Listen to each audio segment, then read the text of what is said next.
Entrou. Boa noite, vamos fazer aqui mais um programa Fala Baixada. Hoje vamos ter a participação do Sidney Aranha, da Pilar Carolina Vilar e do Edson Aparecido da Silva, para falar um pouquinho sobre saneamento, água e a pandemia. O inverso está no card, mas, enfim, são esses os temas que nós vamos falar hoje aqui. Então, eu vou pedir para eles se apresentarem no momento que forem responder a primeira pergunta. E a primeira pergunta é: nós tivemos no país inteiro, em vários pontos do país, reclamação sobre falta d'água para o combate à pandemia, né? Além das moradias precárias, porque as pessoas falam ficar em casa, mas muitas pessoas não tinham nem condições mínimas, às vezes, de ficar, moradias muito precárias, também há falta d'água em vários lugares para cuidar da saúde e combater a pandemia de coronavírus. Então, eu queria que o Edson avaliasse conosco como que a Pilar e o Sidney, como que a questão da falta d'água está afetando o combate à pandemia, se eles têm dados, e especialmente como que e essa questão do saneamento também, como é que eles acham que tudo está afetando, e se eles quiserem falar um pouquinho, cada um, sobre como é que a vida está sendo afetada com o coronavírus. Gostaria de começar? A Pilar gostaria de começar primeiro? Pode ser. Bom, primeiro eu queria agradecer pelo convite. É uma honra estar aqui, poder partilhar e conversar um pouco sobre esse tema, que é um tema que eu considero fundamental. A minha trajetória, eu sou advogada, sou mestre e doutora em ciência ambiental, estou fazendo meu pós-doutorado agora no Instituto de Geociências, e sou professora da Unifesp aí da Baixada Santista. E eu tenho estudado as questões hídricas desde o meu mestrado, na verdade, desde o estágio na Promotoria de Meio Ambiente aqui em Ribeirão Preto, porque o problema do rebaixamento do aquífero Guarani era uma das nossas preocupações. Bom, em relação à pergunta feita, eu acho que assim, o que aconteceu é que essa falta de acesso à água e ao saneamento, eles são problemas anteriores à questão da Covid. E são um reflexo de um quadro de injustiça social que a gente tem no acesso aos recursos ambientais e a uma infraestrutura social. O que acontece com a pandemia? A pandemia, ela torna isso tudo mais evidente e muito mais crítica. Quando a gente analisa o cenário da distribuição da rede de água e de esgoto, se percebe que a gente está muito longe da universalização. Analisando os dados do Trata Brasil, eu tenho que 53% dos brasileiros têm acesso à coleta de esgoto, ou seja, 47% não tem, o que equivale a 100 milhões de pessoas. Em contrapartida, 83% tem água tratada, ou seja, na água tratada a gente está um pouco melhor. Porém, ainda eu tenho 35 milhões que não têm acesso a essa água tratada. E dos que têm a água tratada, muitas vezes essa água tratada não tem as condições que deveria ter. E outro problema desses números é que eles, de certa forma, eles são subestimados, porque esses números se referem àquelas áreas que são consideradas regulares. Todas aquelas pessoas que moram em áreas irregulares, elas não estão nessa conta. Por quê? Como elas não deveriam estar ali, a concessionária de águas, né, ou a prestadora de serviço de águas, ela não tem a obrigação de levar uma rede de água, uma rede de esgoto. Então, nós temos um número enorme de invisíveis sociais que simplesmente não aparece nessa estatística e que está em alto risco, e outros que moram no que eu chamaria, né, da cidade não tão luminosa, onde eles até estão dentro das áreas regulares, mas são áreas regulares que não são dotadas de uma infraestrutura adequada. E aí, com a questão da Covid, é trágico, porque você tem dois problemas imediatos, que é a questão do esgoto como uma fonte de contágio, porque já os estudos demonstram que as fezes humanas, elas carregam o vírus, e o contato, então, a exposição dessa falta de rede coletora coloca essas pessoas em risco, e a falta de água para fazer a sua higiene. Sem falar do problema do esgoto contaminando as fontes de água que essas pessoas que não têm rede de água muitas vezes usam. Então, o grande problema que se coloca aqui é como garantir o direito a essas pessoas a terem água. E esse é o grande problema. Como os nossos governantes vão garantir esse direito que, nesse momento, é prioritário para garantir a saúde dessas pessoas? Então, eu só espero que, quando essa crise toda acabe, que o evidenciamento dessa situação, que é um problema estrutural brasileiro muito antigo, da falta do acesso, gere soluções e torne esse assunto como prioritário. Então, acho que é isso que eu tinha para colocar. Quem gostaria de continuar? O Edson, o Sidney? Não, eu posso continuar e depois o Edson, que é nosso grande líder, aí pode encerrar. Eu vejo essa questão mais ou menos na mesma linha que a professora Pilar.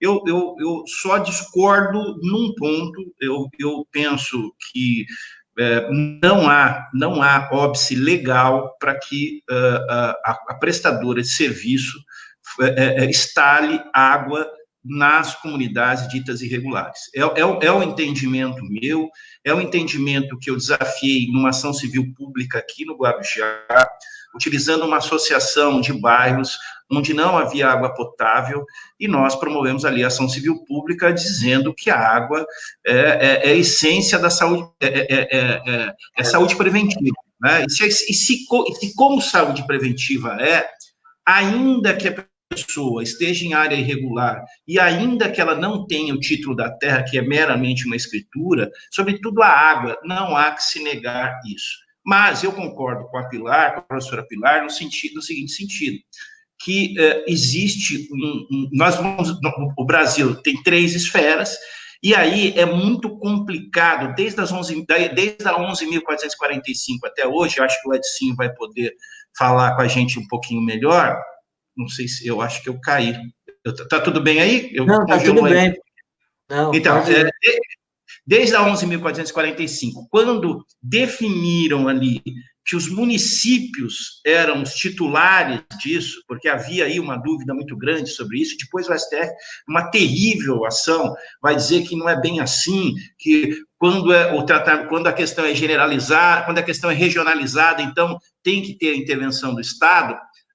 O grande problema é que, embora os municípios tenham essa prerrogativa, ou ele é dono disso, o prefeito não tem condições de fazer um enfrentamento com as empresas estatais, muitas vezes, sobretudo aqui no estado de São Paulo. Estou falando aqui, o nome que eu estou dizendo é Sabesp. Né? É muito difícil o prefeito fazer esse tipo de enfrentamento. Depois, certamente, nós vamos falar dessa lei que está no Senado Federal, que é um absurdo. Né? Mas eu entendo que deve ter um enfrentamento dos gestores municipais no seguinte sentido: a água não pode ser passível daquele, só vai ter água quem tem dinheiro e tem escritura, e se não vai ter água aquele que não pode, porventura, morar, aquele que, porventura, por uma vida difícil, more num lugar irregular. E isso não incentiva invasões.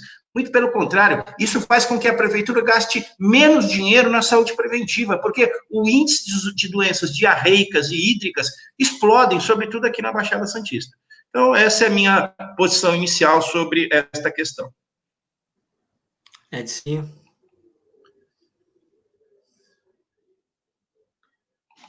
O microfone está fechado. Quero saudar o secretário Sidney Aranha, que eu já conhecia aí pela sua trajetória de militância aqui no Guarujá. Estou falando aqui do Guarujá. Quero também cumprimentar a professora Pilar, que eu estou tendo o prazer de conhecer agora, e agradecer muito o Emílio, que é um grande batalhador da comunicação, e saudar todos os nossos internautas que assistem aqui o Fala Baixada. Eu acho que o ponto de partida do nosso diálogo aqui, entre nós quatro e o público que nos assiste, tem a ver com o seguinte, né? Primeiro, é importante a gente reconhecer que todos e todas, né, tem direito a ter acesso à água e ao esgotamento sanitário, independentemente da capacidade de pagamento, independentemente dos territórios que habitam, né? Essas pessoas, elas têm esse direito, e é um direito, inclusive, já reconhecido pela Organização das Nações Unidas, desde 2010, né, que declarou o acesso à água e depois ao esgotamento sanitário como direito humano fundamental. Nós não podemos nos conformar de, em pleno século XXI, a gente ainda ter um grande número de pessoas que não têm acesso à água em quantidade e qualidade adequadas, 24 horas por dia, 365 dias por ano. Esse é o nosso ponto de partida para esse diálogo. Uma outra questão que eu acho que é muito importante em tempos de pandemia é a gente dividir essa população e os desafios do acesso à água em três tipos. Primeiro, as pessoas que estão no sistema, ou seja, aquelas que têm ligação de água e ligação de esgoto, e mesmo essas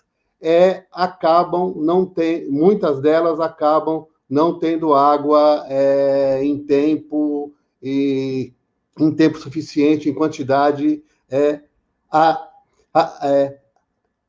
adequada. Tem uma outra parcela da população que também está incluída no sistema, mas que vive nas favelas, vive nos morros, vive nas comunidades. Essas pessoas, mesmo que algumas delas estejam conectadas à rede, elas sofrem muito com os processos de intermitência no abastecimento de água, né? Um tipo de intermitência é a redução de pressão na rede, que é uma prática executada pelas companhias estaduais de saneamento, que diminui a pressão na rede às 11 horas da noite, volta às 5 horas da manhã, né? E muitas vezes demora para voltar essa água, e as pessoas acabam ficando horas e horas sem ter acesso à água, e às vezes dias até. E aí,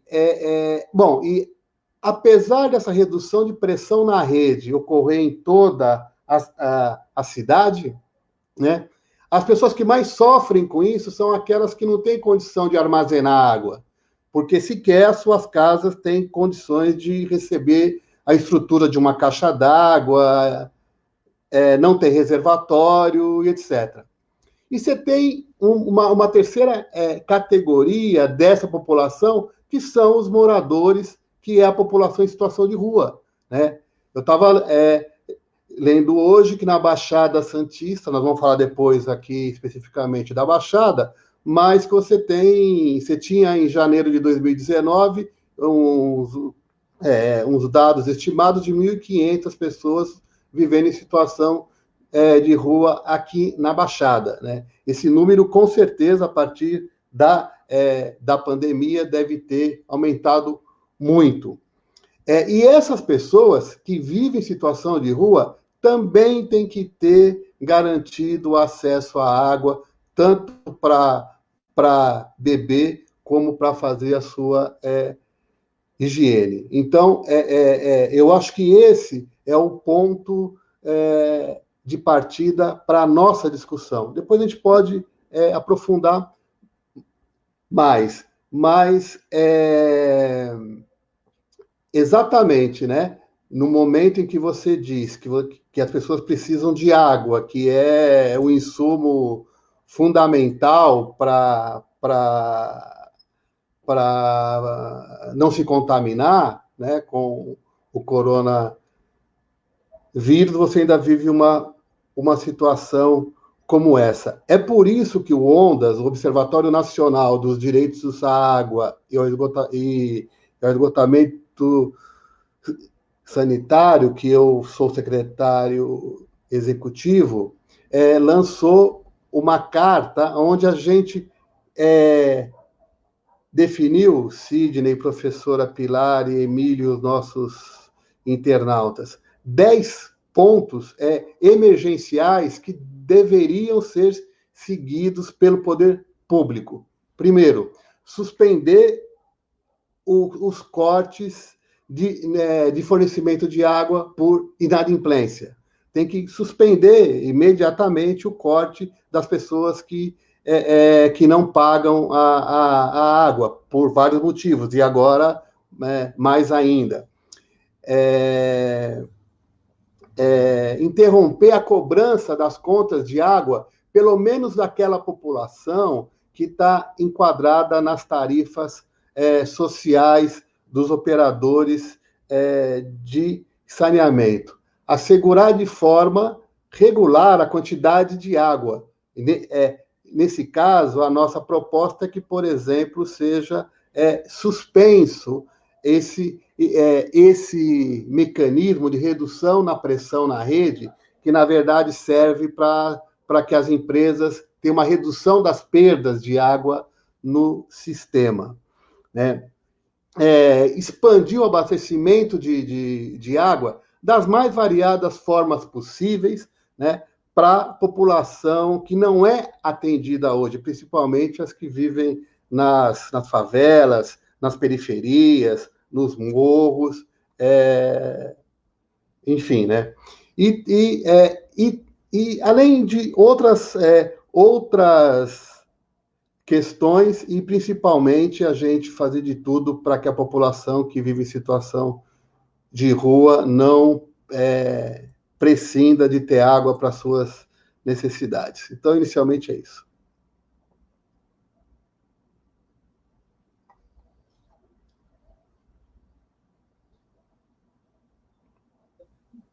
Você está sem som, Emílio? Quem está sem som agora é você, Emílio. Desculpa. Então, o que acontece?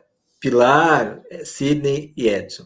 Nós estamos vivendo um momento que, assim, o governo federal, né, que eu chamo de desgoverno, quis, é um projeto, pelo menos eles não retiraram formalmente, ampliar a privatização, inclusive, do setor de saneamento e água, mas Eletrobras, na reunião ministerial, Guedes falou até de privatizar o Banco do Brasil, né? Que o vídeo está aí para quem quiser ouvir, né? Só que com a pandemia, essa pauta do que eu chamo do austericídio, ela foi soterrada porque você precisa de uma pauta para combater a recessão econômica. Então você precisa de uma pauta mais desenvolvimentista, vamos falar assim, né? Então como é que fica esse tensionamento desses grupos que querem, de um lado, privatizar, especialmente saneamento e água, do que é o que nós estamos falando aqui, né? E a necessidade, pós-pandemia, de você fortalecer o papel do Estado, que vai na contramão disso, né? Então, é esse embate que eu gostaria que vocês falassem um pouquinho e vocês avaliassem um pouco como é que está essa coisa da privatização, porque ela tem impacto, inclusive, nos municípios, né? Porque tem os convênios com a Sabesp, por exemplo, só para falar aqui no estado de São Paulo, né? Que vão ser afetados e tudo mais. Então, eu gostaria que vocês comentassem um pouco sobre essa questão, que eu acho muito importante, que é a privatização da água, que é um bem público que não deveria ser privatizado, né? Em tese, né? Então, não sei quem gostaria de começar, se a Pilar, eu posso começar, Sidney, depois a professora Pilar e o Edson, não sei. Eu posso começar porque, assim, o Edson, eu tenho aí uma história de luta contra a Sabesp enorme, mas não é contra a Sabesp, é contra esse sistema que está aí, né? Como o Edson falou, de inviabilidade, você inviabiliza que o poder concedente, que é o município, ele possa exercer o efetivo controle social nessa questão. Isso é fundamental. É fundamental o controle social sobre isso. Hoje, nós vivemos sob a égide de contratos de programa, Guarujá teve que se ajoelhar a isso. Nós chegamos a abrir uma PMI no Guarujá para tentar discutir, pelo menos uma PMI que visava, viu, Edinho e professora Pilar, que tinha o objetivo de entender qual era o sistema em que nós estávamos contratualizando. Qual é o sistema que nós estamos contratualizando? Porque a lei, essa lei que você falou, que é do deputado, o relator é o deputado Geninho, que salva o melhor juízo aqui do interior de São Paulo, ali. Essa lei, ela fala único e exclusivamente o seguinte: se a prefeitura, se o prefeito não aceitar ali que a empresa foi privatizada, que há a privatização daquela concessionária ali que presta serviço, o município tem que indenizar e a empresa e assumir o serviço sozinho. O município não tem dinheiro para indenizar e muito mesmo para assumir o serviço sozinho. E a pergunta que eu faço, professora Pilar, é assim: indenizar o quê? Essa que é a grande realidade, tanto os contratos de programa como essa lei nova, ela visa não só a privatização da água, mas ela visa tirar toda a autonomia que o município tem sobre essa questão. O município, como é que o município pode discutir, por exemplo, com a Sabesp, quanto de patrimônio tem aqui no Guarujá, quanto é da Sabesp e já foi amortizado o investimento, porque se você pegar os contratos de programa, há lá um percentual muito claro na cobrança da amortização do investimento, e aquilo pressupõe-se que ao final do investimento pago tem que voltar para o poder concedente, e não se discute isso. Os municípios, que são os grandes players, os grandes stakeholders desta operação, eles não foram à mesa. A Frente Nacional de Prefeitos não discutiu, ninguém discutiu com os municípios isso. E aqui não é uma discussão, viu, professora Pilar, Emílio e Edinho, uma discussão municipalista. O que nós estamos vendo é que o maior contrato de uma prefeitura, que é o contrato de saneamento de água e esgoto, que ele, bem redigido, pode levar a todas essas imposições aí, que o Edinho falou muito bem, do prefeito ter o controle social e dizer, doravante, está caindo aqui doravante, nós não vamos mais cobrar água da população vulnerável, etc, etc. Nós estamos de mãos amarradas. E essa lei, e aí outros vão falar, essa lei é um absurdo, essa lei prevê, por exemplo, que as melhores empresas concessionárias de água e esgoto do Brasil são as empresas municipais, e elas, doravante, se essa lei for aprovada, para que elas possam captar recursos do governo federal, elas têm que ser privatizadas. Eu não conheço, eu li o projeto, né, que foi agora para o Senado, e penso que nós temos uma luta hercúlea aí de fazer com que essa lei não avance no Senado. Agora, já é a terceira tentativa, depois do golpe, em que eles tentam mudar o Marco Nacional de Saneamento Ambiental. Pilar, gostaria de falar? O grande problema é que a gente tem esse tema, né? Ele causa bastantes paixões, mas, de certa forma, tem toda uma crença, né, na suposta eficiência do ente privado prestando serviço, o que não é algo verdadeiro, né? Então, assim, pelo menos não totalmente. Você tem empresas privadas, sim, que prestam um bom serviço de águas, que é o caso, por exemplo, da BRK em Limeira.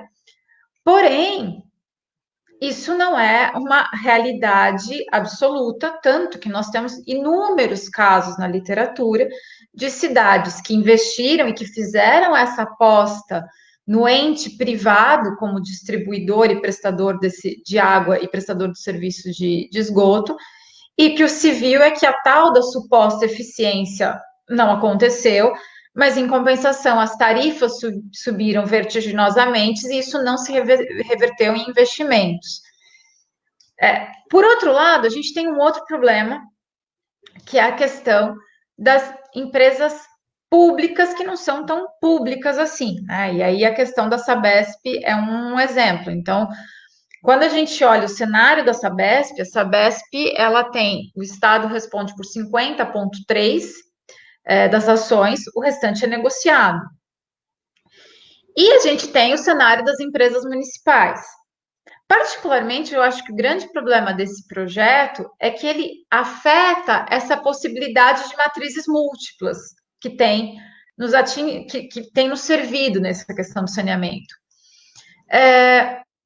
Agora, o que eu acho que é muito importante destacar é que a gente não pode falar de privatizações e ter todo esse discurso que se quer colocar da eficiência da privatização se a gente não tem agências reguladoras muito fortes, e não é o caso nosso. Né? As nossas agências reguladoras na parte de saneamento, elas têm desempenhado um papel muito frágil, e aí eu acho que eu entendo a frustração do Sidney, né, que é alguém que está combatendo para tentar expandir, brigar nos contratos, que não é algo único, né? Eu já conversei com outras pessoas de outras prefeituras que reclamam por quê? Porque está faltando uma transparência e uma capacidade de negociação. Porque, na verdade, o que a gente teria que ter são que essas companhias de água, sejam elas públicas ou privadas, elas estivessem atreladas ao cumprimento das metas e das ações propostas nos planos de saneamento. E mais que isso, que a gente tivesse agências reguladoras que estivessem acompanhando isso e como isso tem se dado e apoiando os municípios nesse processo de negociação, nesse processo de investimentos. E isso não está ocorrendo. E ainda mais grave do que isso é que quando a gente analisa o cenário do estado, por exemplo, do estado de São Paulo, né, já que a gente vai focar nessa questão mais regional, ele é órfão num planejamento estratégico de saneamento. O estado de São Paulo, a nossa lei complementar, a 1025 de 2007, ela prevê 2 planos relacionados a saneamento, que é o Plano Plurianual de Saneamento, que inclusive ele tem que considerar as unidades de gerenciamento de recursos hídricos, então ele teria que ser feito para cada UGRE, teria que ter um plano de saneamento, e o Plano Executivo Estadual de Saneamento.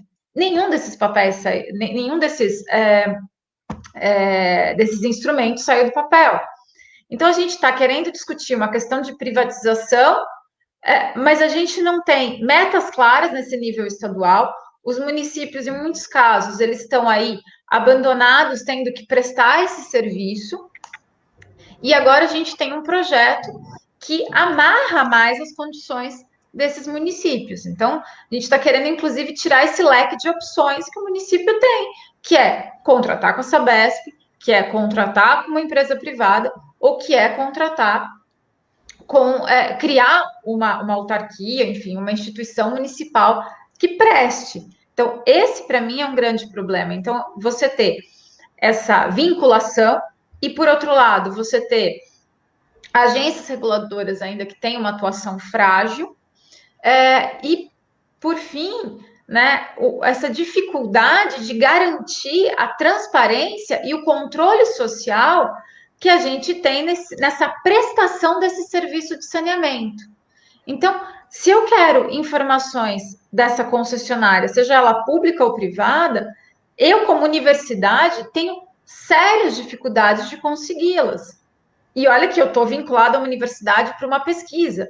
Imagina uma pessoa comum, um cidadão comum. E os prefeitos entram muitas vezes. E eu, como comitê de bacias, né, como coordenadora da Comissão de Assuntos Jurídicos, já tive problemas também para conseguir informações relacionadas a aspectos de saneamento com a prestadora. Então, não dá para... Você não tem que pensar em privatização, você tem que pensar em ampliação de transparência de quem estiver servindo e permitir realmente que o município tenha uma autonomia para escolher a forma que ele quer que esse serviço seja prestado. E, claro, eu concordo plenamente que esse serviço tem que ser prestado de uma forma a garantir a ideia que a água não é uma substância qualquer. A gente está falando de um direito humano e de um direito fundamental. Então, portanto, há que se garantir que todos tenham acesso a uma determinada quantidade de água. Quem pode pagar por essa substância tem que pagar pela substância, não pela substância, porque na verdade o que você cobra é o serviço, mas quem não pode tem que ter acesso a esse serviço. Então, não dá para pensar na água como uma substância do tipo, não, quem tiver dinheiro paga, quem não tiver dinheiro vai ficar sem. Então, e eu acho que a questão para voltar na questão da Covid, a Covid deixa muito claro o ponto que nós estamos falando de saúde pública. Se a gente não garantir um acesso a uma água de qualidade, se a gente não garantir saneamento, essa conta vai vir na frente, repercutindo em problemas de saúde pública. Edinho? Bom, eu acho que a gente precisa, é isso mesmo, eu concordo com as falas do Sidney e da professora Pilar. Eu acho que a gente precisa olhar a floresta, né? E o que eu quero dizer com isso? Nós estamos fazendo essa discussão sob a égide de um governo que promove um verdadeiro desmonte das políticas públicas no nosso país. A política de saneamento que ele pretende desmontar com parte do Congresso Nacional e com grande parte dos empresários que atuam nessa área é uma fatia desse processo. Uma outra coisa que é importante a gente destacar é que, junto com o desmonte das políticas públicas, há também um desmonte dos instrumentos de controle social por parte da sociedade em relação a todas as políticas públicas. Eu acho que ainda o governo não conseguiu desmontar completamente o Conselho Nacional de Saúde, porque tem uma história muito consistente de articulação a nível nacional e não é muito fácil desestruturar aquela força. O resto, na área de meio ambiente, na área das políticas urbanas, o governo tem desmontado. Bom, essa é a primeira constatação. A segunda é que esse processo de privatização das empresas estaduais de saneamento, né, ele se iniciou logo em 2016, depois do golpe, com a criação daquele programa de parcerias e investimentos, que, na verdade, tinha a intenção de tratar de um problema fiscal dos estados, né? E para isso precisava avançar no processo de privatização. Não só das companhias de saneamento, mas de tudo que fosse possível, né? Então, esse é um primeiro dado. Para isso, o governo designou o BNDES, o Banco Nacional de Desenvolvimento Econômico e Social, né, para contratar com dinheiro público, né, uma série de consórcios, incluindo empreiteira, banco, escritório de advocacia, né, para fazer a modelagem da privatização das companhias estaduais de saneamento que fizessem adesão ao PPI, né? Só que tem um problema, que esse processo da privatização não deu muito certo, né? É que eles esbarraram na Lei 11.445, que é a Lei Nacional de Saneamento de 2007, e na Lei 11.107 de 2005, que é a Lei de Consórcios Públicos, que no seu artigo 13 também trata dessa questão. Ora, então, para você desmontar o marco legal que dificulta a privatização, qual que era o caminho, então? Era alterar a lei, né? Então, nunca na história do Congresso Nacional, pelo que a gente acompanhou lá, você teve o caso de duas MPs serem derrotadas, não irem à votação, porque não há consenso em relação ao tema. Foi a MP 844, de 2018, logo depois a MP 868, que virou um projeto de lei do Tasso Gereissati, o 3261, que se converteu agora no projeto 4.162, que tramita no Senado Federal, né, que foi aprovado na Câmara dos Deputados. Então, esse é o quadro que nós estamos vivendo hoje. E tem uma coisa, Emílio, que o governo ele tem se aproveitado da pandemia para avançar no processo de desmonte do Estado, para avançar no processo de ataque aos direitos dos trabalhadores, aos ataques às universidades públicas, aos ataques às políticas ambientais, né?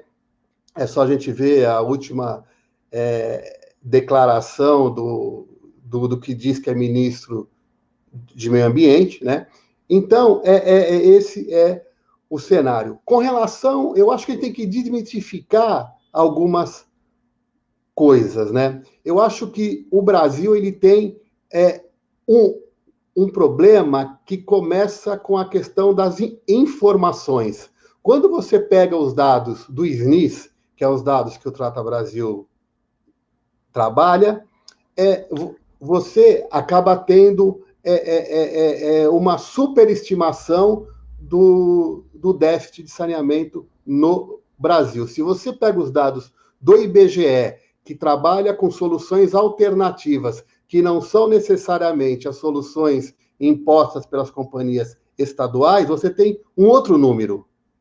E quem usa os dados do IBGE é o próprio governo para fazer o Plano Nacional de Saneamento, o PlanSab, que foi revisto agora em 2019. Então, acho que nós temos que resolver esse problema também das informações para qualificar o déficit de saneamento e de necessidade de investimentos, que o privado tem superestimado.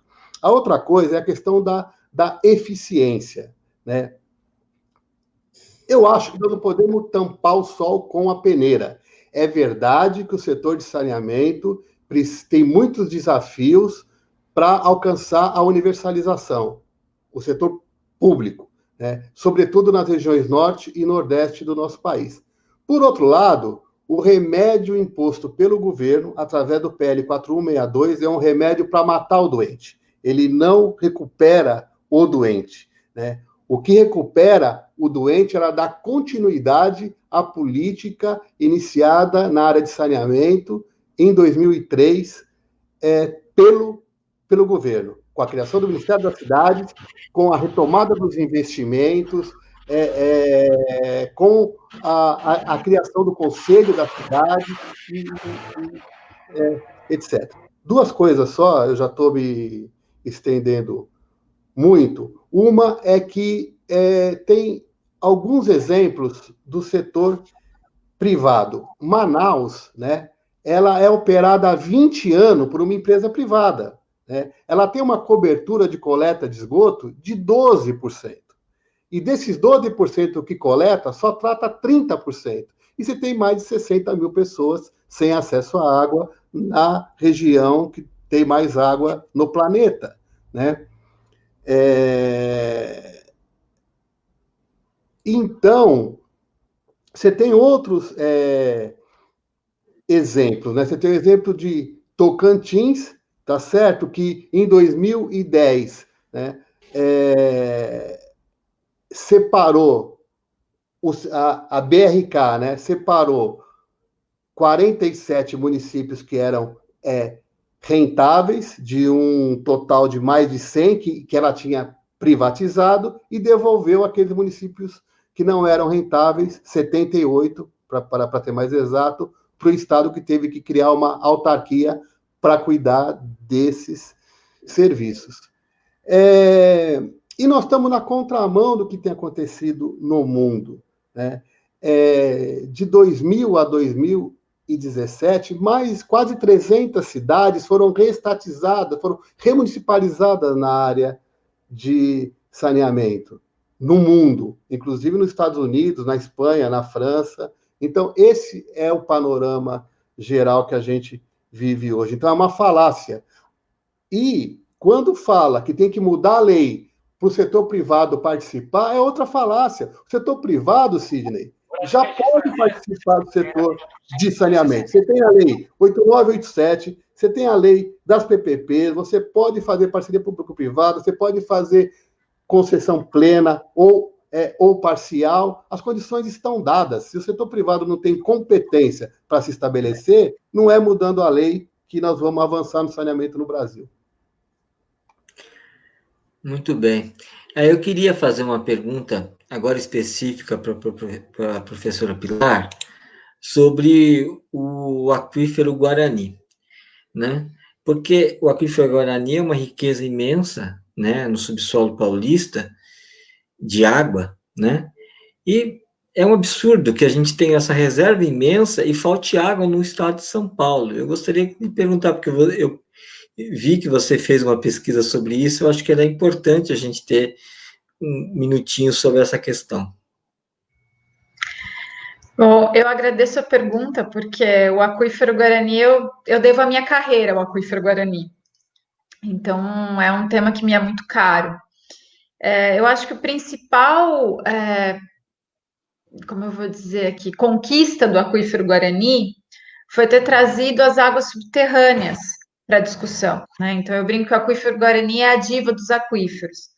Mas o estado de São Paulo tem outros 10 aquíferos, né? Sendo que vários deles são muito mais explorados que o Guarani, que é o caso, por exemplo, do aquífero Bauru, e que fica, inclusive, sobre o Serra Geral, que fica sobre o aquífero Guarani, e o aquífero São Paulo, que fica na região metropolitana. O que eu diria para você? O aquífero Guarani, ele não é uma panaceia, né? Ele é enorme, ele passa por 4 países, né? Argentina, Uruguai, Paraguai e Brasil, 8 estados aqui em São Paulo. Porém, ele não é uma estrutura uniforme, que ele tem uma água de excelente qualidade em toda a extensão dele, e que essa água é facilmente alcançada. O que acontece com o Guarani? O Guarani, ele é muito bom nas regiões de recarga dele, que correspondem só a 10% do território desse aquífero. No restante desse aquífero, a gente vai ter uma camada de basalto sobre ele, que é a formação Serra Geral, que é a porção mais central, que é numa espessor que pode superar os 1.000 metros, que é a formação Serra Geral. Então, o que acontece com esse aquífero? Ele é importantíssimo aqui de onde eu estou falando, que é Ribeirão Preto. Então, de onde eu estou falando, que é Ribeirão Preto, depende 100%.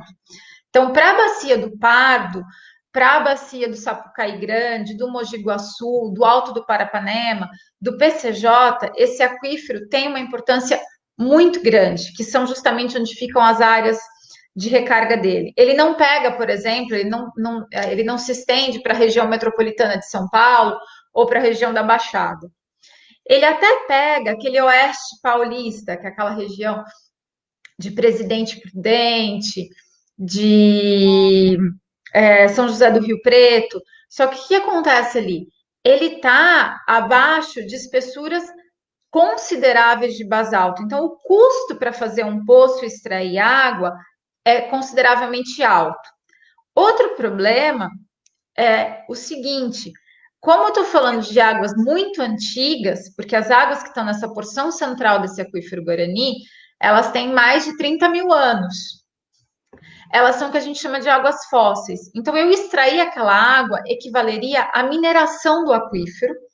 E por serem águas muito antigas, ela tem um teor de sais dissolvidos, que ela pegou da própria rocha que armazenou, que muitas vezes a inviabilizam, porque ela vai ter problemas de anomalias químicas, como, por exemplo, flúor. São anomalias naturais, não é uma contaminação, é porque ela pegou isso da rocha, ou arsênico, ou ainda ela vai ter características salobras. Então, nem toda a água do aquífero Guarani ela vai poder ser usada. Por quê? Ou porque ela tem uma anomalia química, ou porque o custo para extração é muito alto.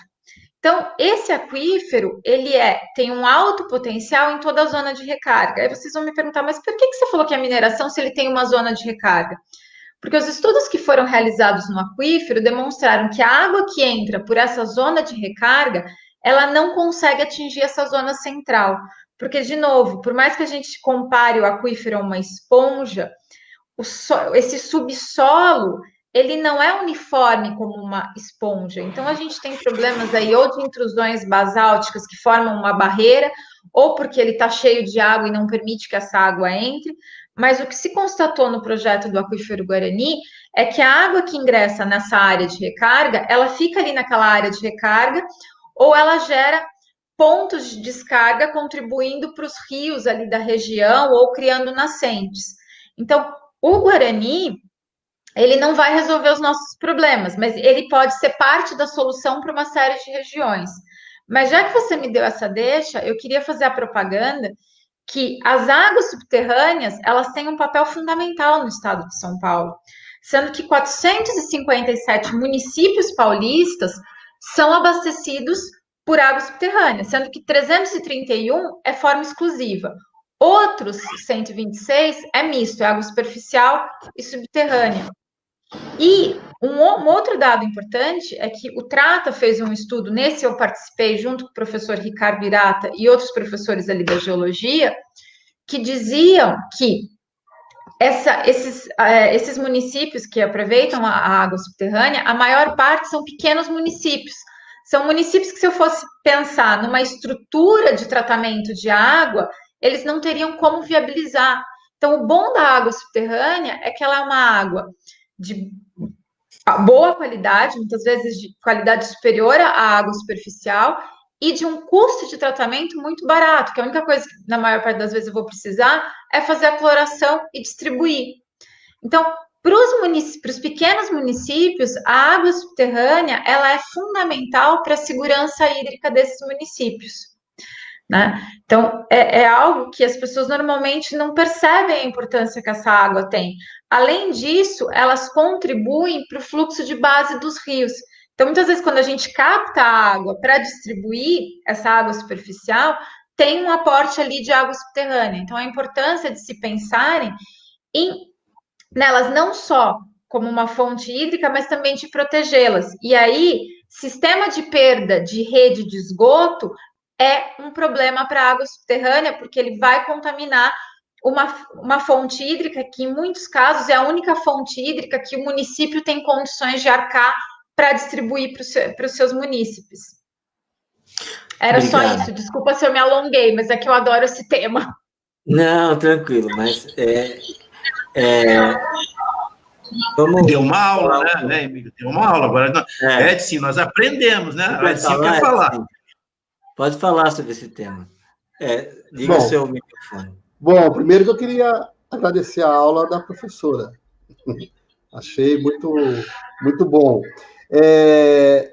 Eu até estava vendo aqui que 80%, num dado da CETESB, para quem está nos assistindo, 80% dos municípios são total, no estado de São Paulo, são total ou parcialmente abastecidos por água subterrânea, atendendo uma população de 5,5 milhões de habitantes, né? Então, para corroborar isso que a professora disse. Agora, eu queria só, rapidamente, alertar as pessoas pelo seguinte: como é que funciona hoje no Brasil? Quem outorga, quem autoriza, quem dá outorga para o uso das águas são os estados, no caso de rios estaduais, ou a União, no caso de rios federais, né? Então, quando a gente fala em privatização do aquífero, seja o do Saga, lá no norte, né? Ou seja, o aquífero Guarani, a possibilidade de você vender o aquífero, ela é muito remota, né? Mas, por outro lado, você pode alterar a legislação nacional de recursos hídricos de forma a aumentar o controle privado sobre as águas superficiais e águas subterrâneas. E, nesse sentido, tramita no Senado Federal, que, se a gente não ficar de olho, eles aprovam o projeto, que é um projeto de lei do senador Tasso Gereissati, que é o projeto de lei 495, de 2017, que cria, na Lei Nacional de Recursos Hídricos, um instrumento chamado Mercados da Água, né, e que possibilita a negociação de outorgas de água por quem recebeu esse instrumento do poder público. E isso é grave. É grave porque no Chile já acontece isso, e o que acontece hoje é os pequenos agricultores, tem que concorrer para ter acesso à água com os grandes controladores da água lá no Chile. Então, é um alerta. Acho que alguém tem que fechar o microfone aí, que está com... gente, vamos falar um pouquinho agora sobre a Baixada Santista, nessa parte final aqui do programa. Nós pegamos o estudo do Comitê de Bacias, mas tem outros estudos do Trata Brasil e tal, que mostram uma série de dados sobre os serviços prestados ao cidadão na área de saneamento e água, que são prestados basicamente pela Sabesp. Então, esses dados, eles mostram que, em 2017, havia 283 mil pessoas sem acesso ao esgoto e 100 mil pessoas sem acesso à água, né? E como vocês avaliam o trabalho da Sabesp na Baixada Santista, especialmente nesse momento de pandemia, quando as coisas ficam mais agravadas, elas ficam mais claras, né? E também, como é que as prefeituras podem reverter esse quadro de baixo índice de tratamento de esgoto e da falta de água e saneamento básico?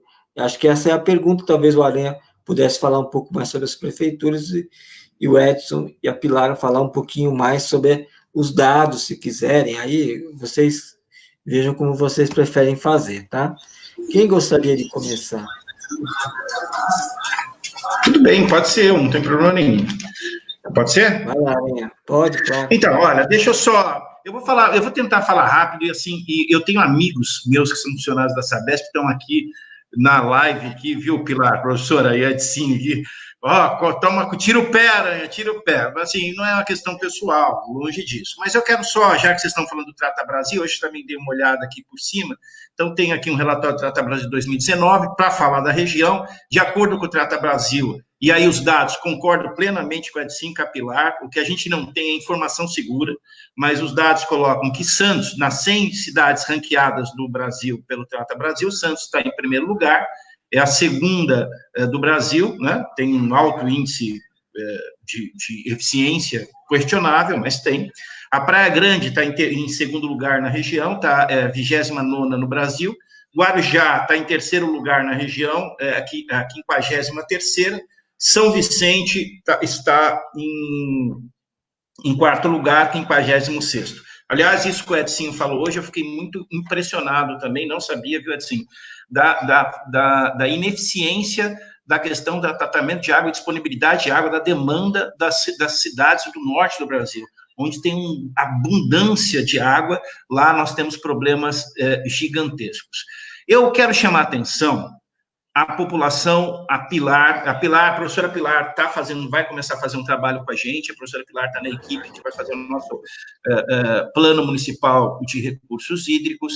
Eu estou muito preocupado com os relatórios do Comitê de Bacias, desse último relatório que nós tivemos. Existe um problema iminente na Baixada Santista, que é a diminuição bastante grande dos estoques de água doce aqui. Né? 99% da água que nós utilizamos é superficial e só usamos 1% de aquíferos, né, professora? Mas há hoje, nos relatórios do Comitê de Bacias Hidrológicas, um alerta. Nós não estamos em situação crítica, porque a atividade econômica na região, sobretudo em Cubatão, e a Márcia Rosa, nossa querida ex-prefeita de Cubatão, já fez 2 perguntas aí, por conta da desaceleração da atividade econômica em Cubatão, então, 59% da água da região é usada pelo parque industrial, ocorre que, por essa diminuição, nós voltamos agora em 2019 para o alerta, para estado de atenção. Estávamos em estados crítico e agora estamos em estados de atenção. O Cleiton, que é o diretor de planejamento da Secretaria de Meio Ambiente, fez uma pergunta aí, gostaria até que a professora Pilar, na resposta dela, ela abordasse um pouco, porque a CETESB também, assim, anuncia num curso que ela está fazendo conosco aqui, sobre a questão das mudanças climáticas, que a intrusão de água salina com o aumento do mar está diminuindo ainda mais o estoque de água aqui. E é muito triste ver que a Sabesp é uma empresa ineficiente, sobre vários aspectos, sobre o aspecto, por exemplo, de controle de perda, sobre o aspecto de educação ambiental, sobre o aspecto de controle social.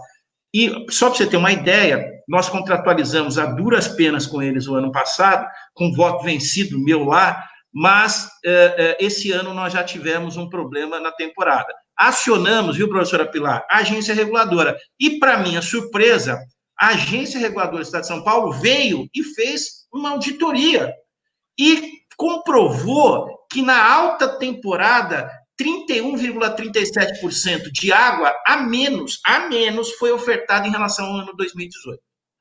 Né? Agora nós estamos discutindo com a Sabesp isso, porque para mim há uma enorme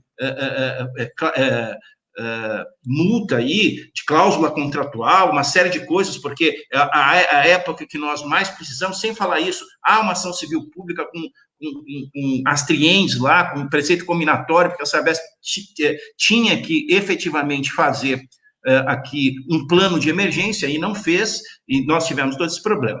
Mas a minha grande preocupação, e lá o relatório do Comitê de Bacias Hidrológicas fala que nós temos somente uma pesquisa financiada pela FEHIDRO para discutir essa questão da intrusão do aumento do nível do mar, as mudanças climáticas perante o estoque de água doce. Eu penso que os municípios devem se reunir, os prefeitos devem estar muito atentos a essa questão, porque nós podemos ter uma crise, ou já estamos no início de uma crise hídrica para a Baixada Santista. É importante que a academia esteja conosco, é importante, e aí veja você, assim, quem ganha dinheiro com o recurso é a Sabesp, e quem vai ter que pagar as pesquisas, por incrível que pareça, serão os municípios. Eu volto e falei para vocês de início, a discussão aqui não é uma discussão de municipalista. A Márcia Rosa, eu acompanhei a Márcia, a Paula, que é candidata lá em Cubatão, o problema é que o lucro, né, isso que acontece de forma rotineira, é que o lucro da atividade fica para o setor privado. E quando há o prejuízo para recuperar aquilo que foi explorado, aí, normalmente, é o município. É muito difícil o Estado, a União entrar nisso, está caindo aqui meu fone, mas fica o município à frente desta questão. É que hoje a gente não vai discutir isso, é a mesma questão da logística reversa, que é saneamento ambiental, das embalagens com os municípios. Quem dá a destinação correta das embalagens do município, das embalagens do lixo, é o município, e a Lei 2.305 diz que a indústria e o comércio têm que fazer isso. Então, eu deixo aqui um alerta sobre a iminente crise hídrica que se anuncia de uma forma bem forte no Comitê de Bacias Hídricas. A professora Pilar está lá, sabe disso. E aí, depois a gente conclui. Obrigado. Quem gostaria de continuar? Eu posso ir. Bom, Pode ir. Como é que eu vejo essa questão da atuação da Sabesp na Baixada? Essa não é uma pergunta simples, né? Então, como o Sidney comentou, o que se percebe é uma assimetria no serviço entre as 4 cidades que a gente está citando. Então, quando a gente pega Santos tem, aqui na minha colinha, pelo que eu vi, 100% de água tratada e 99,93% de esgoto, primeiro lugar no ranking.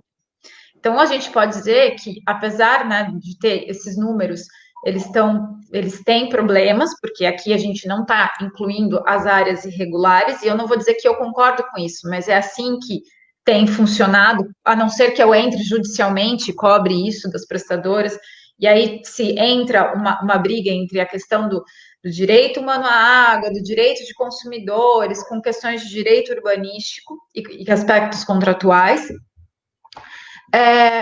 Mas eu vou dizer que a Sabesp está tendo, sim, um bom desempenho, porque, afinal, eu tenho praticamente a universalização da cobertura nesse município.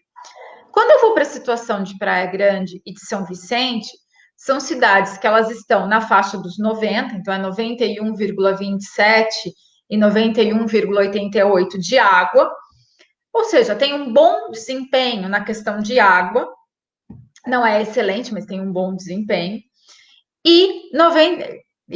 Já para esgoto, isso cai. vai para 72,56 na Praia Grande, 74,59 em São Vicente, ou seja, já em esgoto nessas duas cidades, a Sabesp está fazendo um trabalho que eu classificaria como, um moderado, né? Porque está nessa faixa do 7. Agora, quando a gente vê o cenário do Guarujá, ele é o pior cenário, porque eu tenho 82,4% de oferta de água e 67,9% de esgoto, que aí eu entendo por que o Sidney fica tão bravo com a Sabesp, porque realmente o desempenho do Guarujá em relação às outras cidades é o pior. Então, no caso específico do Guarujá, eu vou dizer que o desempenho da Sabesp, ele está médio. Né? Por quê? Por que eu vou colocar médio? Porque a gente está num contexto de Brasil. Então, num contexto de Brasil, na região norte, eu vou ter regiões onde o saneamento é inferior a 10%. No Nordeste também. Rio Grande do Sul, eu vou ter 40%, numa fase. Então, 67% não está tão ruim assim. O que me preocupa? Dessa assimetria. Primeiro, essa questão dessa assimetria, quais são os requisitos? E aí, aquela história, como é que eu vejo os investimentos? E aí, vocês me perguntam como é que a gente faz para reverter esse quadro, né, dentro desse cenário todo. Bom, a primeira coisa são os municípios fazerem a primeira lição de casa, que são os planos municipais de saneamento, que aqui, no caso, Santos, Guarujá, possuem, né? Praia Grande tem seus planos, ou seja, foi feita essa lição de casa. Eles têm esses planos municipais. Dentro desses planos municipais, mais do que tudo, o que eu tenho que ter? Eu tenho que ter ações e metas. Por quê? Porque aí eu vou para o segundo ponto que eu posso usar para reverter esse quadro, que é envolver as agências reguladoras, que aqui no caso de São Paulo é a Arcesp.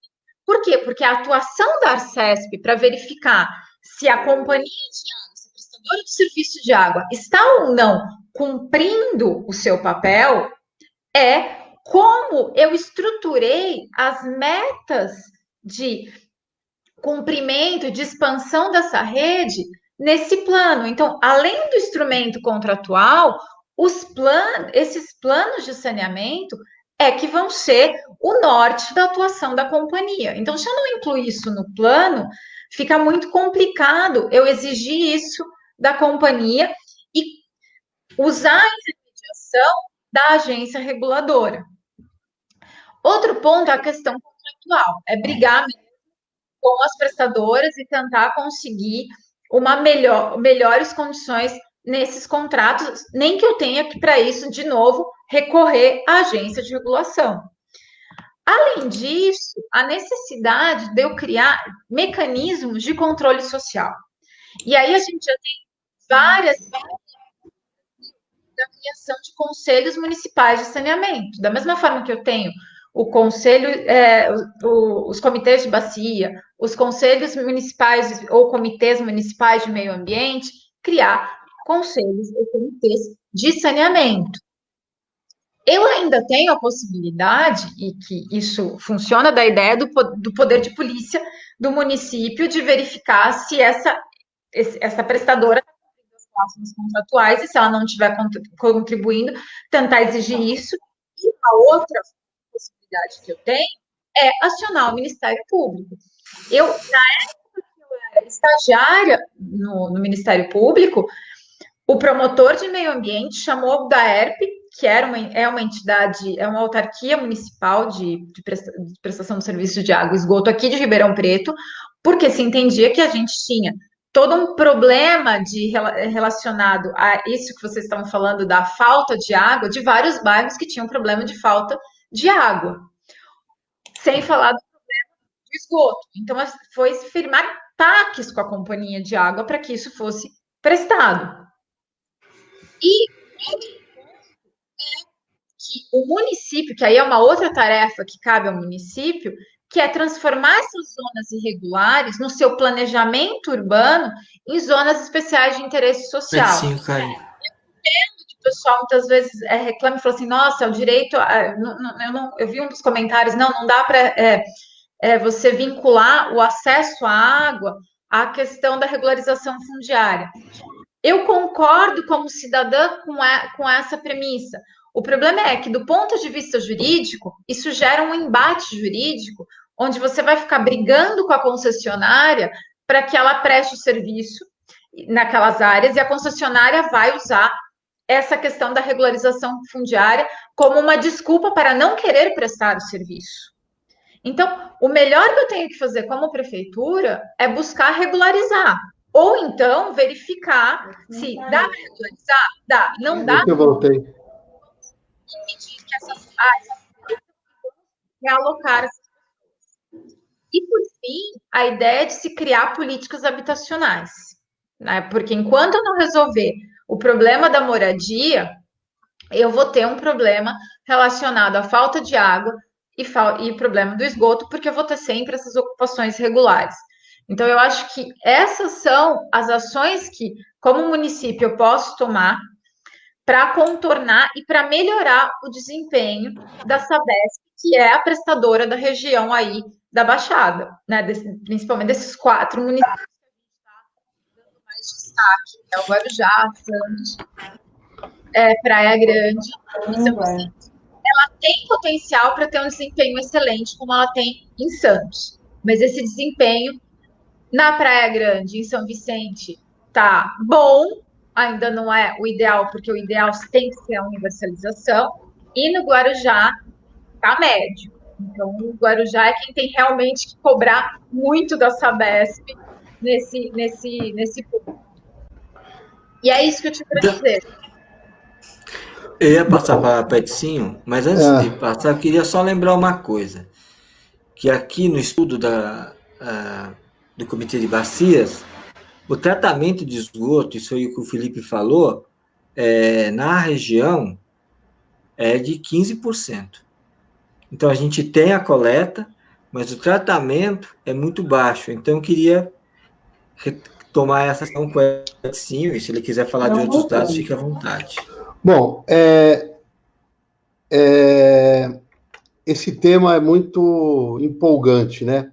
Mas, assim, eu tenho um dado aqui, esse dado do Comitê de Bacia, do relatório, mostra que a OGRI7, que é onde está incluída a Baixada Santista, em 2016 você tinha 91,1% de atendimento com água.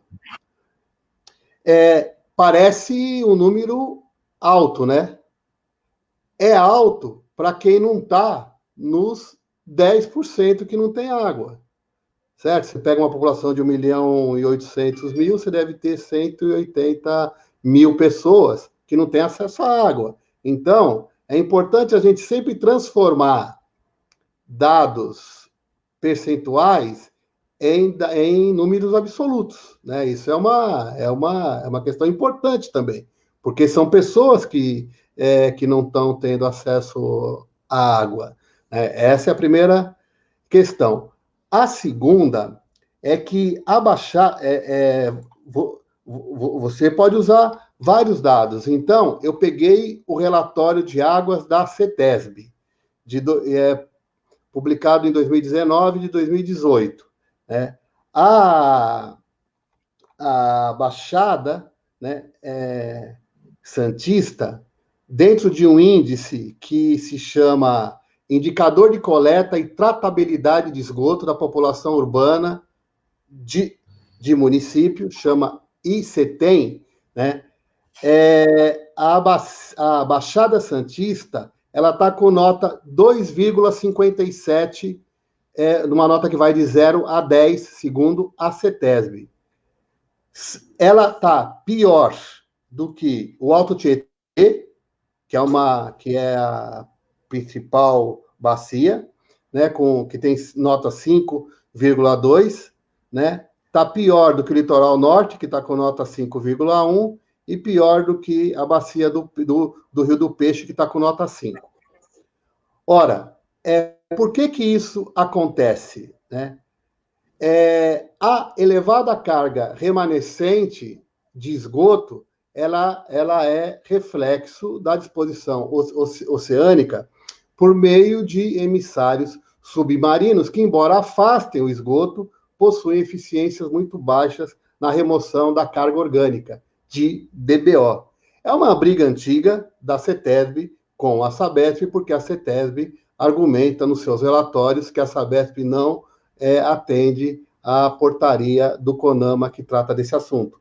Então, para a CETESB, na verdade, o tratamento de esgoto de Santos, né, não é o que a Sabesp indica. Então, isso é um dado. Outra coisa, aí eu queria botar um pouco de pimenta nesse debate, que é o seguinte. Na minha opinião, a forma como a Sabesp cobra a tarifa de esgoto, que é a mesma, o que você paga de água, você paga de esgoto, na minha opinião, é um desestímulo para que a empresa invista mais em tratamento de esgoto. Ora, por quê? Porque se eu já está embutido na tarifa, a mesma tarifa de água, independente de se o esgoto que eu coleto é tratado ou não, é um tema para discutir. E aí eu acho que o município tem que abrir esse debate com a Sabesp. Por que não rever essa metodologia da cobrança de esgoto, diferenciando do esgoto que é coletado e tratado e do esgoto que é jogado no próximo córrego? Isso é uma coisa. E tem outra também. Nós acostumamos a trabalhar com índice percentual, né? Você pode ter 90% de esgoto tratado, né? Mas aquele corpo hídrico, onde eu despejo os 10%, vai estar poluído da mesma forma. Pega um copo de água, né? 100%, pinga 2 gotas de esgoto nele, com conta-gotas, aquela água não está boa para consumo humano. Então, eu acho que a gente pensar novas formas de avaliar a qualidade do tratamento do esgoto, de forma a obter resultados concretos em relação ao corpo hídrico, eu acho que é um debate que tem que fazer também. Eu sei das dificuldades. Você tem a poluição difusa, né, que é muito difícil de resolver, etc., mas nós não podemos se omitir desse debate. E a última coisa, e aí eu vou falar diretamente para o Sidney. Sidney, eu acho que é estratégico a gente fortalecer os instrumentos de controle social, um pouco do que a professora já disse, né? Criar conselhos municipais de saneamento forte é estratégico. E digo por quê? Os governantes passam, né? A população fica. Então, esses conselhos com gente da universidade, com gente do setor privado, com gente da igreja, do movimento popular, da CMP, da CONAN, do MST, dos sindicatos, tem que estar nesse conselho, né? E eu acho que os municípios, eles têm que botar na cabeça o seguinte: eles são os donos do serviço de água e esgoto, mesmo em região metropolitana. A decisão do Supremo Tribunal Federal, de alguns anos atrás, disse o seguinte: a titularidade do serviço é municipal, em região metropolitana ela é compartilhada, então ela não é do Estado exclusivamente, também não é do município, mas ela é compartilhada. Eu acho que tem que ter maior participação dos municípios. Tem um tema que nós não vamos poder discutir hoje, infelizmente, mas eu acho que a professora trouxe, que é a questão da habitacional na Baixada Santista. Muitos dos problemas de impacto ambiental e de falta de saneamento a gente vive por causa disso. A Baixada tem uma característica que é o seguinte: aonde está a infraestrutura que o povo todo da cidade paga, é na orla, né? São nos pontos melhores estruturados, onde grande parte da população nem mora na cidade, né? Mora em São Paulo e tem essas casas para passar fim de semana. é outro debate que tem que estar embutido nessa discussão também. E eu sou conselheiro de saneamento da Agência Reguladora de Saneamento e Energia de São Paulo, até o mês que vem, quando vence o meu mandato. A participação dos prefeitos na agência, da representação dos prefeitos, é muito pequena. Eu acho que tem que reforçar a participação na agência reguladora por parte dos municípios também. Bom, gente, nós estamos com 1h15, nós não vamos poder ir muito mais. E tem várias perguntas importantes, mas eu acho que a gente pode depois fazer um outro debate, pegando essa questão do saneamento da água com habitação, como o Edson sugeriu, e voltar um pouco nesses temas em outro momento, porque realmente é um tema muito vasto, muitas questões. Mas eu só queria colocar duas questões, que não vamos conseguir responder, que eu acho importante, onde depositam o dinheiro para fins ambientais, a prestação compartilhada, quais índices de qualidade, e o que a Márcia Rosa falou, e o pagamento diretamente de esgoto sem tratamento de esgoto, que é uma realidade em muitas cidades aqui da região, Não, e para muitos habitantes. De todas, praticamente. O esgoto. E a Sabesp ganha todas as ações na justiça com relação a esse ponto, Márcia Rosa. É impressionante. Né? Então, eu vou passar para vocês fazerem as considerações finais, agradecer muito a vocês, foi uma aula, na verdade, sobre o tema, eu quero agradecer a cada um de vocês, e depois a gente volta em outro momento nesse debate, que eu acho que é muito importante, que às vezes não é tão visível para a sociedade, mas é um debate muito importante sobre a Baixada e também sobre o Brasil. Então, eu vou passar a palavra para a Pilar, e depois para o Sidney, e depois para o Edson, tá bom? Pilar, para fazer suas considerações finais para a gente poder se despedir. Bom, o que eu espero, né? No atual momento que a gente está, a gente tem que pensar no combate ao Covid, né? Então é difícil pensar no curto prazo em mudanças estruturais. O grande ponto é que eu espero que eu já coloquei é que a Covid evidencie essa necessidade de eu criar mecanismos para reduzir desigualdade social e o acesso à água e o acesso a uma infraestrutura de rede de esgoto são parte desse mal da desigualdade social, que é um pouco que o Edson comentou. A gente tem uma infraestrutura muito boa na Baixada, só que essa infraestrutura muito boa não é muitas vezes utilizada pelas pessoas que moram na Baixada, mas sim são casas de veraneio. Então, isso é um ponto que a gente precisa começar a enfrentar também nessa solução desse problema do acesso à água e esgoto, até porque eu sou da parte de direito ambiental. Há uma sobreposição entre os problemas ambientais e o problema do esgoto e da água, já que você tem toda uma população carente que vai para essas áreas. E de lição que eu acho que é importante, a questão de tentar buscar mecanismos de controle social, porque os políticos vão, mas a sociedade fica. Eu acho que essa é uma mensagem muito importante.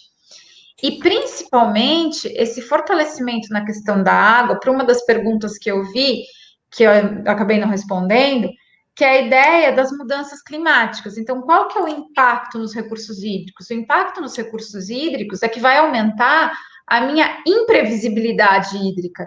Então, eu vou ter mais fenômenos extremos, ou seja, maiores secas, e maiores inundações. Então, aquele fenômeno que aconteceu, inclusive a tragédia que aconteceu no Guarujá por conta daquela chuva que foi completamente fora da média, vai se repetir mais, ao mesmo tempo que eu vou ter mais problemas de escassez. Então, a crise hídrica de 2015 pode voltar a acontecer com mais frequência. Então, fenômenos que eram raros, eles vão se tornar possivelmente anuais.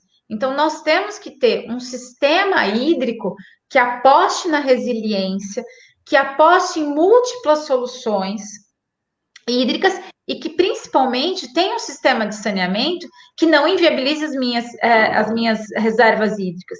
Então, quando eu comentei o tratamento, é porque você não tem como fazer tratamento de esgoto se você não tem um bom sistema implementado do de coleta. Primeiro você tem que ter o sistema de coleta para levar esse esgoto para poder fazer esse tratamento. Mas, sem dúvida, o tratamento do esgoto é um problema fundamental na Baixada, até por uma questão econômica, porque ele inviabiliza as praias, que são um elemento de atração econômico de toda a Baixada Santista.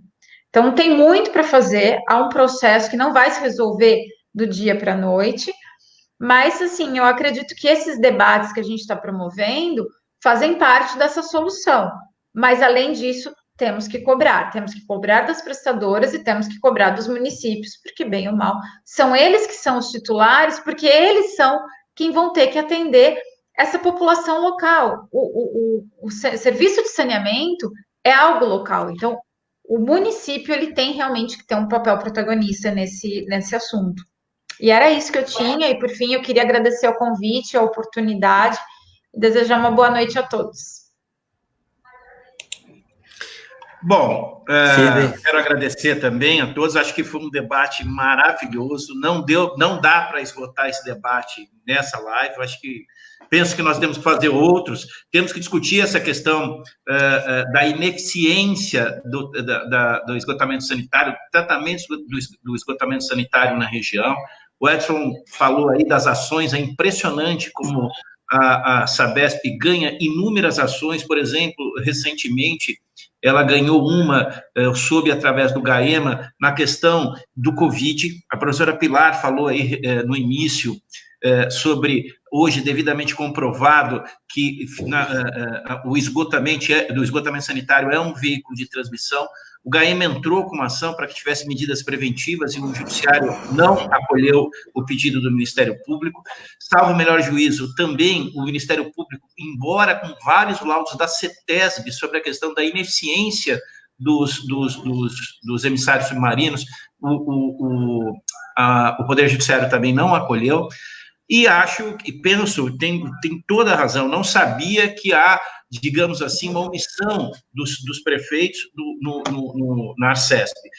Os prefeitos precisam estar presentes, eles são. Eu entendo o que a professora Pilar fala, que nós devemos cobrar os prefeitos. Aliás, nós sempre cobramos os prefeitos, porque eles são os políticos mais próximos aqui do nosso mundo fenomênico. Mas nem sempre os prefeitos podem e conseguem fazer aquilo que deve ser feito.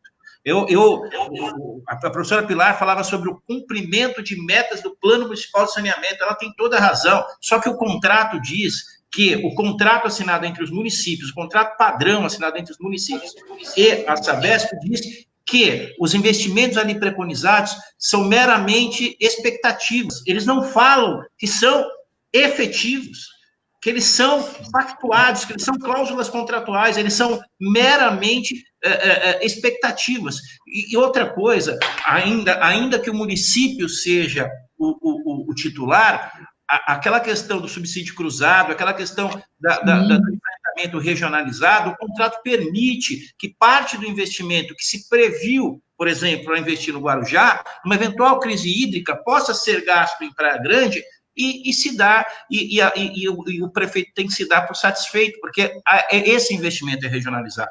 Concordo que temos que fazer o Conselho de Saneamento Ambiental, o Conselho de Saneamento, porque esse conselho tem que ter, como condeno uma grande casa de debate. Agradeço aqui, acho que esse assunto é por demais rico. Essa pergunta sobre para onde vai os recursos ambientais, isso é muito amplo, depende, né, do SNU, que vai para as unidades de conservação e proteção integral, das multas ambientais, vai para o Fundo Municipal de Meio Ambiente. Então, isso, uma outra hora, e se quiser me chamar no meu Facebook, eu respondo com maior detalhamento. Agradeço aí a professora Pilar, agradeço o Emílio e agradeço o Edson. Obrigado, Aranha. Vamos passar aqui para o Edinho fazer sua fala. E também ele Pode falar, Emílio. Não, aproveita e fala do Ondas, é isso que eu ia falar. Eu queria, antes de mais nada, dizer que foi um prazer muito grande, uma honra para mim ter ter conhecido a professora Pilar, o Sidney, nesse contato, eu aprendi muito. Quero convidar tanto a professora Pilar como o Sidney e todos que estão nos assistindo a acessarem o site do Ondas, que é ondasbrasil.org, que é um observatório novo, foi criado em fevereiro de 2019, fruto do Fórum Alternativo Mundial da Água que aconteceu em Brasília em 2018, que se contrapôs ao Fórum Mundial da Água, que na nossa opinião era um verdadeiro mercado da água, né? E o Ondas, ele pretende fazer esse debate sobre a questão da água na perspectiva da água como um direito e não mercadoria. Então, eu acho que esse é um convite que eu estendo a todos e todas. Em 2014, né, o Mauro Arce, ele era o secretário de Recursos Hídricos, Saneamento e Energia. No relatório de administração do balanço da Sabesp, ele disse o seguinte, está escrito, é só procurar lá. A Sabesp vive uma dicotomia entre ser uma empresa de negócios e uma empresa que presta um serviço público. Claro, uma empresa que negocia 49,7% das suas ações no mercado, e metade dessas ações ela negocia na Bolsa de Nova York, ela olha com um olho no mercado e com outro olho na população que ela tem que atender. Essa lógica da prestação de serviço como um negócio deforma uma política pública essencial como é a política de saneamento. Acho, como o Estado ainda é o maior acionista da Sabesp, ele, portanto, fica com a maior parte dos dividendos com juros sobre o capital próprio que a empresa aufere, né? Eu acho que nós temos que fazer uma pressão na Assembleia Legislativa para que seja aprovada uma lei que parte desse recurso que o governo do Estado recebe da Sabesp na forma de dividendos seja reinvestido em saneamento.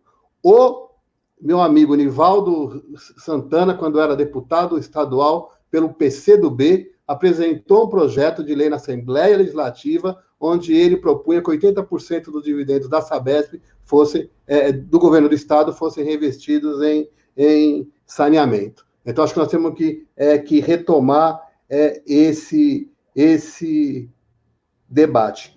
A última coisa é que essa questão do plano municipal de saneamento ele é fundamental. Eu queria mandar um abraço para a professora Márcia Rosa e dizer que quando ela foi prefeita de Cubatão, eu, na equipe da Fundação Escola de Sociologia e Política de São Paulo, ajudei a fazer o plano municipal de saneamento de Cubatão, e foi um plano que teve uma profunda e grande participação da sociedade de Cubatão na sua elaboração. Então, eu queria saudar a professora.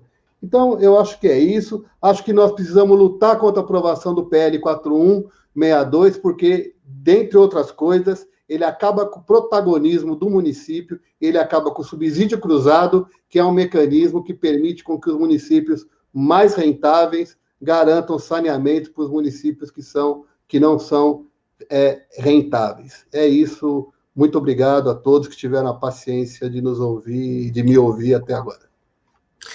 Gente, foi um excelente debate, eu vou fechar por aqui, muito grato. Eu acho que é um debate que até os candidatos a prefeito vão aprender bastante, com muitas informações que podem ser úteis até na campanha municipal, várias questões aqui que vocês abordaram.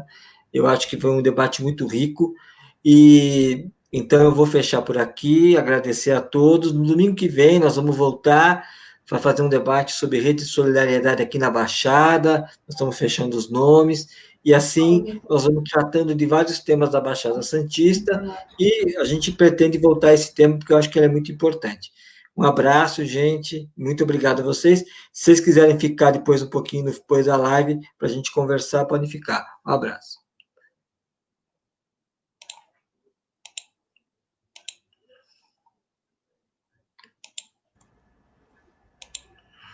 Vai fechar ainda. Estreei um fone aqui, caiu o tempo